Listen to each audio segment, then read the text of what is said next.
महोदय, मांग संख्या 27 और 28 पर मुझे मेरी बात रखने का मौका दिया, उसके लिए आपका बहुत आभारी हूं। सभापति जी, आज का जो विषय है चिकित्सा और स्वास्थ्य से संबंधित बहुत ही महत्वपूर्ण विषय है और मुझे उम्मीद है कि आज जो सदन में सार्थक चर्चा होगी, उस चर्चा के बाद में सरकार अपनी प्राथमिकता बदलेगी। अब तक सरकार ने जो 1 साल के अंदर काम किया है, उसमें हमें ये प्रतीत हो रहा है कि सरकार की प्राथमिकता में स्वास्थ्य और चिकित्सा कोई मायने नहीं रखता। हमारे ऋषि महर्षि सबने ये कहा है कि पहला सुख निरोगी काया। आदमी अगर स्वस्थ रहेगा तो जीवन में सब काम कर सकता है, लेकिन अगर वो स्वस्थ नहीं है तो कोई काम ना परिवार का कर सकता है, ना गांव तहसील का कर सकता है, ना राजस्थान प्रदेश का कर सकता है, ना देश का कर सकता है। इसलिए जीवन में स्वास्थ्य का बहुत महत्व है। और स्वस्थ कैसे रह सकते हैं, इसके लिए हमें 2 तरीके से देखना पड़ेगा। एक, स्वयं व्यक्ति की जिम्मेदारी होती है, वो अपने खान पान में, रहन सहन में, अपने व्यायाम से, संयमित जीवन जीने से, इससे अपने शरीर को स्वस्थ रख सकता है। और किसी कारण से अगर उसके बाद भी अगर वो बीमार हो जाए या उसके परिवार का सदस्य अगर कोई बीमार हो जाए, तब सरकार की जरूरत पड़ती है, अस्पताल की जरूरत पड़ती है, डॉक्टर की जरूरत पड़ती है। और हमने माननीय सभापति जी वो दिन देखे हैं जब परिवार में अगर कोई व्यक्ति बीमार अगर हो जाता था और उसको हॉस्पिटल में एडमिट कराने की जब बात आती थी, तो परिवार का सारा संतुलन खराब हो जाता था। आस पड़ोस में जाता था व्यक्ति, पैसे उधार मांगने के लिए जाता, जब नहीं मिलता अपने जेवर, जमीन, जायदाद जो है रख करके, क्योंकि राजस्थान के लोगों की, राजस्थान के इस जनता का और इस जनता की जो संस्कार रहे हैं, वो सब कुछ छोड़ सकता है माननीय सभापति जी, लेकिन अपने परिवार में अगर कोई आदमी बीमार हो गया, चाहे उसका सब कुछ लुट जाए, लेकिन अपने परिवार के व्यक्ति को नहीं छोड़ सकता।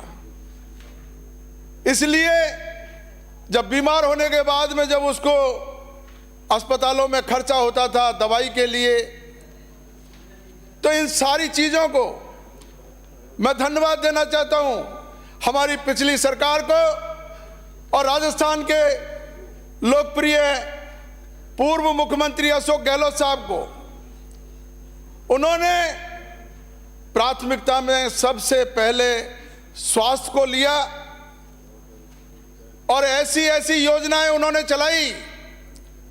उन्होंने बारीकी से जब देखा कि एक गरीब व्यक्ति किस तरीके से अपने परिवार में अगर कोई बीमार व्यक्ति हो गया और जब वो परेशान होता है, उसकी परेशानी को समझ करके सबसे पहले उन्होंने मुफ्त दवाई योजना चलाई।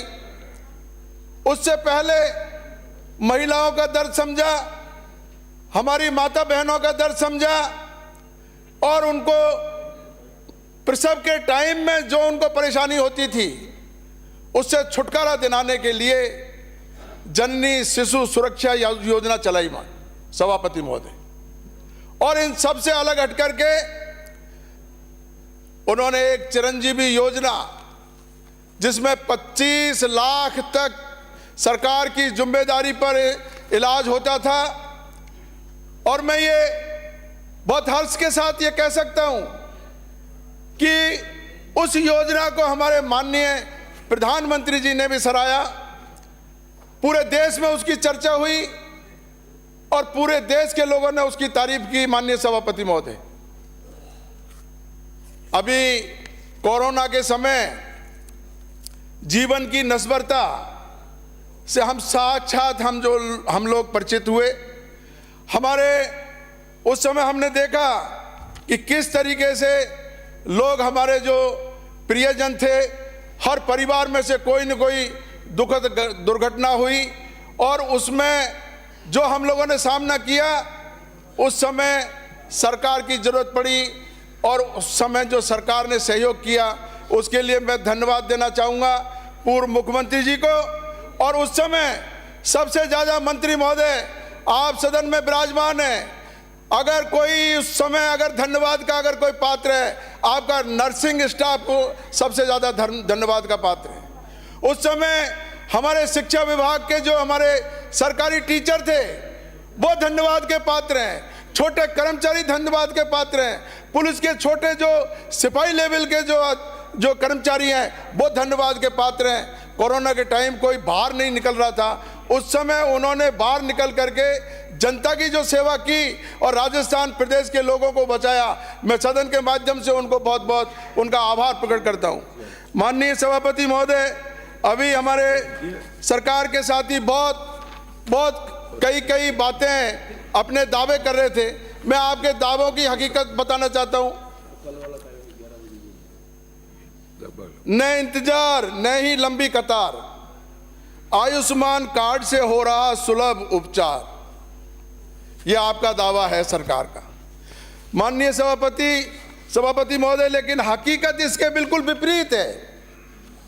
जो ये दावा कर रहे हैं न इंतजार न ही लंबी कतार, आयुष्मान कार्ड से हो रहा सुलभ उपचार, और हकीकत ये है माननीय सभापति महोदय, 364 डायलिसिस मशीनें खरीदी, 20 करोड़ रुपए का भुगतान किया माननीय सभापति महोदय, 122 जगह भेज दी और सब के सब डिब्बा बंद है माननीय सभापति महोदय, एक भी काम नहीं आ रही है।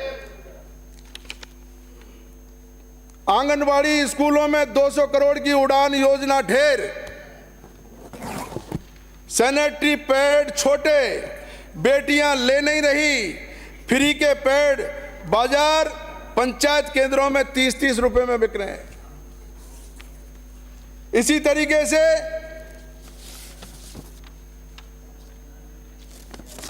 मेडिकल कॉलेज के अस्पतालों से लेकर जिला अस्पतालों तक एलर्जी इन्फेक्शन रोकने वाली दवाएं और कफ सिरप खत्म, अस्पतालों में 50 दवाएं खत्म, 130 खत्म होने को, और RMSCL को जो सितंबर 2024 से जो ऑर्डर करने थे रेड कॉन्ट्रैक्ट के, वो आज तक सरकार ने नहीं किए। ये सरकार की हकीकत है माननीय सभापति महोदय। इसी तरीके से मेडिकल कॉलेज के अस्पतालों ने बाजार से खरीदी 67 लाख की दवाएं। जब आप रेड कॉन्ट्रैक्ट नहीं कर रहे हैं उसके बाद में दवाएं खरीद रहे हैं और 30% महंगी दवाएं खरीद रहे हैं। इसी तरीके से RGHS योजना, जो कि इस योजना में कर्मचारी और पेंशनर्स का पैसा है, फिर भी ये सरकार भुगतान का रोना रो रही है, भुगतान का रोना रो रही है, जबकि इसमें सरकार का कोई लेना देना नहीं।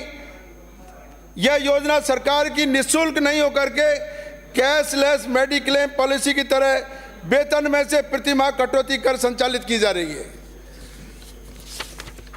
मैं माननीय सभापति महोदय, एक बहुत बड़ा जो अभी हमारे साथी कह रहे थे, महिलाओं का मैं बताना चाहता हूं।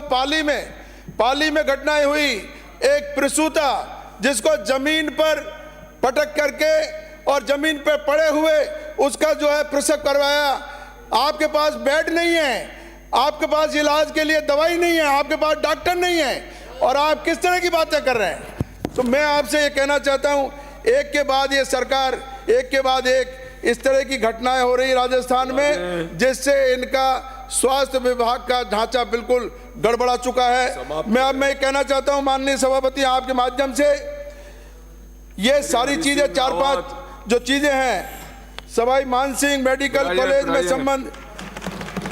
माननीय सभापति महोदय, जो एक मिनट में कहना चाहूंगा, हमारे गंगापुर सिटी में मैं केवल एक मिनट, गंगापुर सिटी में जो जिला मांग संख्या 27 चिकित्सा एवं स्वास्थ्य, मांग संख्या 28